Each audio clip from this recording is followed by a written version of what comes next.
একদিন গ্রামের সবচেয়ে অলস লোক রফিক ঠিক করল সে আজ থেকে অনেক পরিশ্রমী হবে।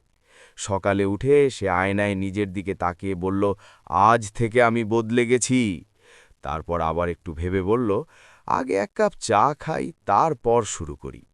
চা খেয়ে সে উঠোনে গিয়ে কাজ শুরু করার ভান করল। ঠিক তখনই পাশের বাড়ির করিম এসে বলল, কিলে রফিক, কাজ করছিস নাকি? রফিক গম্ভীর মুখে বলল, হ্যাঁ, আমি এখন খুব ব্যস্ত মানুষ। করিম বলল, তাহলে এই কোদালটা নিয়ে একটু মাটি খুঁড়। রফিক সাথে সাথে বলল, না না, আমি তো সুপারভাইজার, কাজ দেখা আমার দায়িত্ব। এরপর সে একটা চেয়ারে বসে ঘুমিয়ে পড়ল।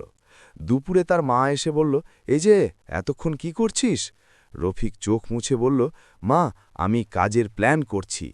সন্ধ্যায় যখন সবাই কাজ শেষ করে ঘরে ফিরল, রফিক তখনও একই জায়গায় বসে। সবাই জিজ্ঞেস করল, আজ কি করলি? রফিক গর্ব করে বলল, আজ আমি কাজ শুরু করার জন্য মানসিক প্রস্তুতি নিয়েছি। সবাই হেসে উঠল, আর রফিক ভাবল, কাল থেকে